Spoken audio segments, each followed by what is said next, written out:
あれです。これ絶対うまいやつ。ラーメン。これね、家族に鶏白湯とこの醤油味もらったんですけど、こっちの方が好みですね。パンチがあって、見た目以上にこってり系で美味しいです。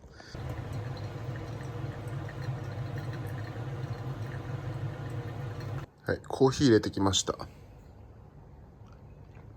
うまっ。で、無印で昨日買ってきたバームクーヘン。これも季節限定のやつ初めて食べますが、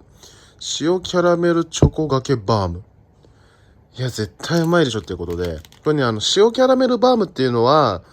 食べたことあるんですよ。このバームクーヘン全体、バームクーヘンの生地がキャラメル味の、塩キャラメル味の、ものは食べたことあるんですけれども、これは多分普通のバームクーヘンに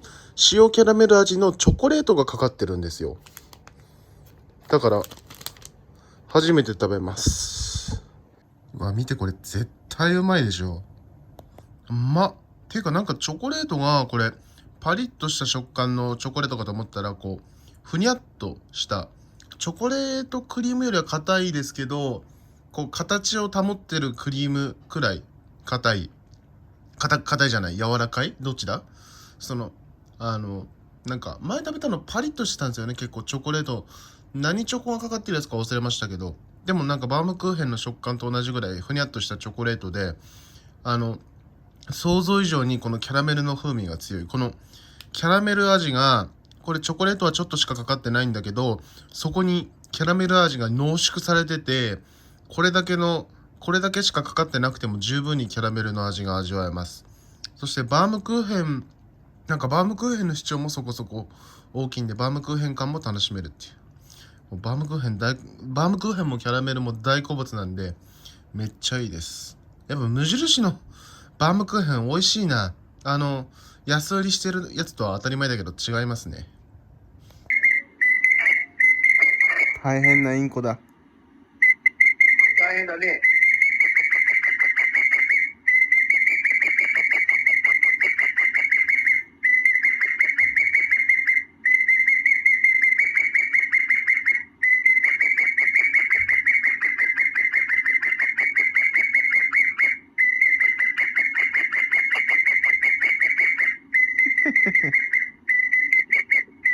大変だな。大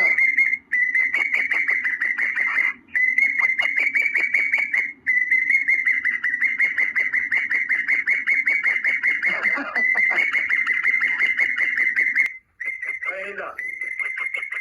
相変わらず大変なインコだね。すごいな。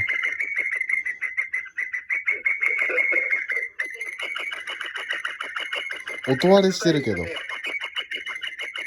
ごいうるさいですね。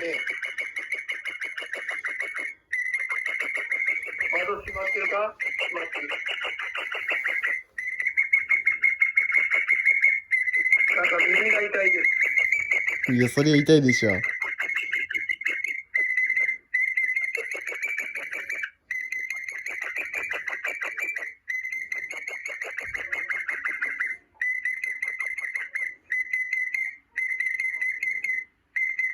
ということで本日はまたちょっとやりたいことがあります。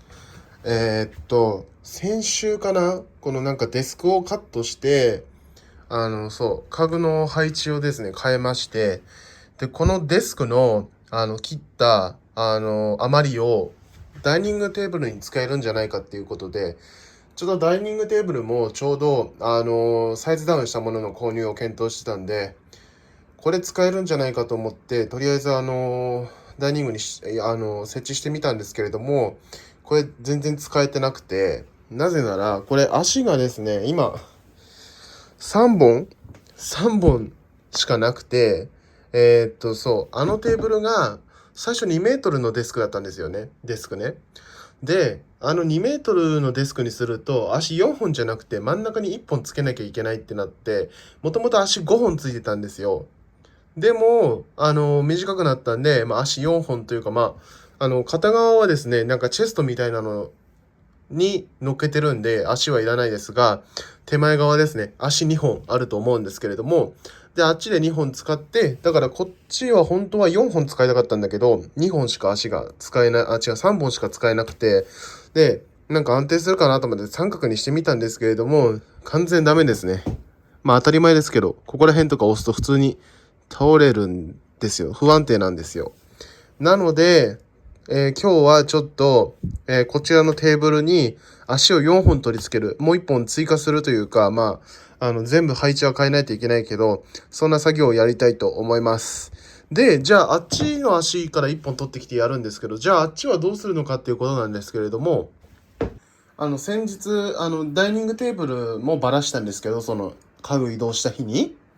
で、そのダイニングテーブルもなんかこう、なんか自作した棚みたいなのに載ってたんですけど、それをばらした時の木材。こいつでちょっとね、デスクの足を作ろうかなっていうふうに思います。で、これ、でっかい板とちっちゃい板、これ2枚ずつ、それぞれ2枚ずつ合計4枚あるんですけど、このでかい方の板が、ちょうどデスクの片側についてるチェストと同じ高さになってるんですよ。なので、これ使えば、両方、デスクの、高さを水平にできるというような感じの、ちょうど下寸法に、もともとはそのダイニングテーブルの方に使ってた棚もデスクについてて、両側ですね、黒い足じゃなくて自作のこれで支えてたんですよ。なので、もともと、デスクで使ってたものなので、まあ、これでですね、棚はいらないんで、これで足ですね。机の支えとなるものを作ろうかなというふうに思います。で一応作り方としては、この小さい板をこんな感じで下に置いて、まあ、こうですね。こう。大きい板をこう。そう、このね、小さい板を挟む感じで、この大きい板単体だと、この厚さ2枚分足りないんで、この小さい板挟み込む感じで作ります。で、もともとなんかその棚みたいにしてた時は、ここのですね、端っこに、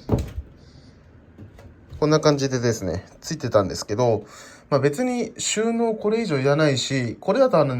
足元のスペースが狭くなっちゃうんですよ。なんで、こんな感じかな。このくらいの幅で、取り付けます。で、ここ、足来ても大丈夫なような感じ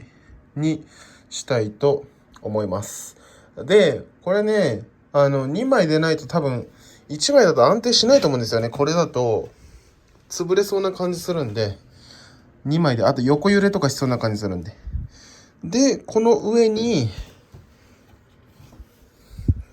こうですね。で、この上にデスクを乗っけるというような感じで足を作っていきたいと思います。で、何からやろうかな。まず、デスクの方の足を作ってから、そしてその足をデスクの下に仮置きして、足を外すか。で、こっちが終わったら、こっちの作業に取り掛かろう。そうします。ちょっと作り始める直前に思いついたんですけど、多分ね、この状態で、まあ、この上にですね、この、底の板と同じ大きさの天板が乗るんですけれども、この状態だとね、この向きに揺れると思うんですよ。こう、こう、こうですね。こういう感じでね、揺れると思うので、この位置で、このサイズの板持ってきたんで、こんな感じで、ここに取り付けて、この2枚の板の間隔を保つような感じで、そうすると、この向きでの揺れは発生しないと思うので、まあ、そんな感じでやっていきます。本当はね、なんか、つっかい棒的なのがあればいいんですけど、まあ、そういう部材がないので、前もね、なんか、この棚ね、横揺れ防止で後ろに板入ってたので、まあ、今回もそんな感じでやってみようかなと思います。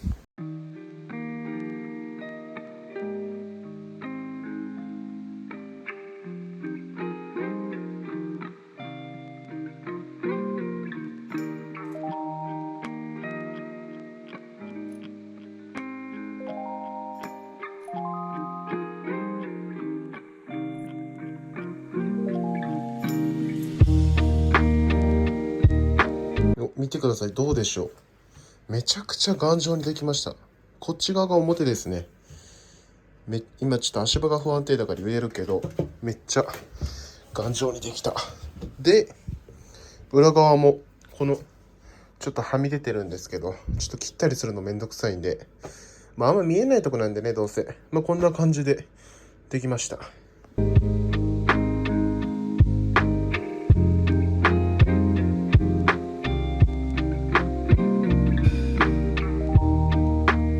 よし、完成。いや、暑い。とりあえずこんな感じにですねなりました。よいしょ。こうですね。はい。これで足元空間もこういう形にしたことで広がりました。いやー疲れた。こんな感じですね。あとこのねケーブルオーガナイザーが干渉するので、この支柱を少し内側にしました。で、ここのね、オーガナイザーの部分は、この木材の下に来てもいいので、柱だけ干渉してしまうんで、内側にやったというような感じですね。揺れに関しても、なんか前の足より揺れない気がする。うん。揺れるっちゃ揺れるけど、全然。この縦向きには一切揺れません。ゼロ。縦向きの揺れは。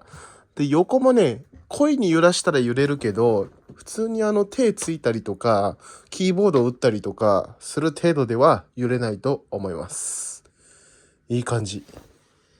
椅子とかも、ちょっと斜めになってて、後で直しますけど、椅子とかを入れてみたんですけど、結構ギリギリですね。この幅がギリギリだったので、限界でした。よかったよかった。で、足に関してはね、そう、動画で言ってなかったんだけど、昇降式スタンディングデスクが欲しくて、いずれ、それにするんで、とりあえずこれは仮です。またバラすかもしれないです。そんなことで一応できました。で、そのね、自作 PC、デスクトップ PC が欲しいとか言ってるんですけど、完全にこのデスクの下には置けないですね。この上にはまさか置けないんで、置くとしたら、ここかな。ベッドここ隙間あるんで、ここに置こうと思うんですが、だから電源とか入れるときはちょっと大変かもしんないけど、でもデスクトップ PC だから PC に触れることあんまないんで、別にここに置いてもいいかなと。配線の処理とかも、簡単かなと思います。足元空間もあるし、ちょっとデスクトップ置くなら、ここに置くかなと思います。でもちょっとね、布団の近くに置くと埃になりそうなんで、どっちにしろ、ここにデスクある時点で埃にはなると思うんですけど、ちょっとPC に、なんつうの、負荷というか、埃とか、寝てる間に蹴飛ばしたりとかしないように、ちょっとガード的なものは作んないといけないかもしれないですけど、どっちにしろ頻繁に掃除することはしないといけないと思うので、そんな感じで。あとですね、そう。今度、ベッドの、フレーム作るって言ったじゃないですか。カラーボックスで高さ出しをするってカラーボックス買うって言ってね、完全にアマゾンでね、買い物したんですけど、なんでそれ一緒に買わなかったんだろうって完全に忘れてたんですけど、底上げするって言ったんで、そのベッドの下に入れるっていうのも、ありかもしれないです。スーツケースとかをね、入れたいとか言ったんだけど、スーツケースはウォークインでいいかなと思っちゃったんですよね。最近、ウォークインのスペースが狭すぎてこっちに置きたいって言ってたんですけど、最近広くしたんで、スーツケースはウォークインに置いてもいいのかなって思ったりするんで、ここの下に、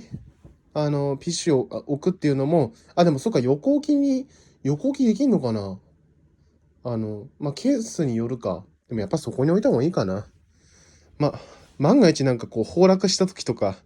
PC がダメになっちゃうからそれは今度考えます。抹茶ラテです。なんだかんだこれ抹茶がねドルチェグッソの中で一番消費量多いかも。好きすぎてめっちゃ美味しいんですよね。うん、うまい。本当にスタバの抹茶ラテと遜色ないんじゃないかっていうレベル出してきてますね。まあスタバのあれだからそりゃそうでしょうけど。じゃあ無事足を取れたので、こっちのダイニングテーブルの方、足をですね1本追加すると言って、もうこの3本位置を変えないといけないから外さないといけないんだけど、やっていきたいと思いますが、ちょっと疲れたのと見たい番組があるのでちょっと休憩。では汚いな。こちらのテーブルの足を4本にしていきます。まずちょっとこの3本の足を外さないといけないですね。外してから足を再度取り付けます。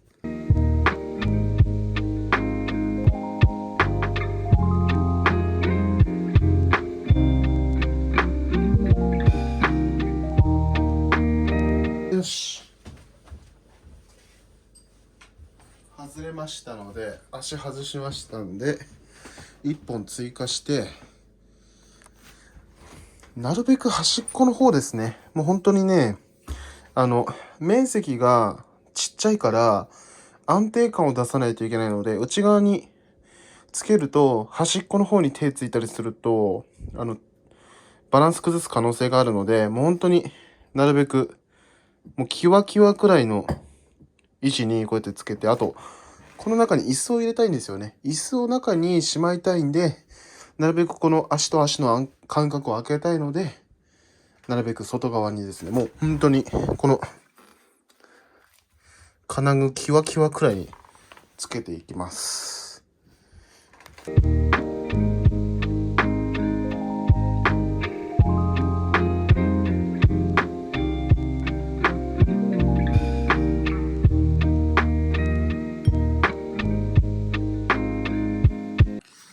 よし、OK。終わりました。で、ちょっとこれやって分かったことがあるんですけど、よいしょ。ちょっと広いところに移動しよう。一応こんな感じで置いてみたんですけど、これ椅子はね、中入んなかったですね。ちょっと幅が足りないのかもしれないですけど、まあでも、いい感じにダイニングできました。もうこれならね、端っこの方に手ついても不安定になることはないんで、いいんじゃないかなと思います。OK。まあ多少は揺れるけど、結構安定してます。で、これ、断面見ていただくと分かるんですけど、これ、両側にこういうね、太めの木が入ってるんですよ。わかりますかね？端っこ。真ん中はこれ紙なんですが、端っこにこういう太めの木があるので、この IKEA のデスクを組み立てられる、普通に DIY とかじゃなくて、買ってきて、組み立てられる方は、足をなるべく外側にくっつけた方がいいです。なぜなら、この太い木にネジが当たるようにした方がいいと思います。ここら辺にネジ打っても、このベニヤ板と、これほぼ中は紙なんですね。なんで、ここにネジが刺さってもあまり強度は出ないので、なるべくこんな感じで、この端っこの構造となっている木材、これですね、これにネジが当たるようにやった方が強度は出るんじゃないかなって思います。まあ、少し内側にね、ネジ打った方、足配置した方が見栄えはいいんですが、やっぱちょっと強度欲しいなっていう方は、なるべくこんな感じで、外側に寄せてやった方がいいと思います。もちろんこっち側にも入ってますね。だから、こう入ってるんですよ、こう。で、まあ、こう、机が続いてて、ここで切ったっていう感じなんですけど、ここにも入ってるのかな、この向き。ちょっとそれはわかんないですが、まあ、こんな感じで端っこに結構ね、がっちりした木材が入ってるので、そこに当たるように足を取り付けた方が、なんかこうネジ穴がなんかすぐ潰れちゃったりするんですよね。少し回しすぎたりすると。そうするとネジで留めてる意味がなくなってしまうんで、なるべく、でもね、なんかこれね、今の IKEA のこの同じ商品なんか改良が入ってるっぽいんですよね。少し今のIKEA の展示品を見たら少しね表面がなんかこう少しザラザラした素材になってて、これはツルツルしてたんですよね。ツルツルしてるんですよ。でおそらくなんですけど傷がつきにくいような、改善がされてるんじゃないかなと思います。傷がつきやすいって言ったら傷がつきにくいような改善がされてるんだと思いますね。これね結構なんかスルスルしてる素材でなんかこうこの上でねなんかなんだっけかな、なんかの商品の段ボールを乗っけてこう商品レビューするために箱を回したりしたらこう丸く傷がついたことがあって、だから傷がつきにくくするためか傷を目立たなくするためかわかんないですけど、今は結構なんかザラザラした素材になっております。なんて言えばいいんだろうな、なんか下敷きみたいな感じの質感になってましたね。結構触るとザラザラする感じの、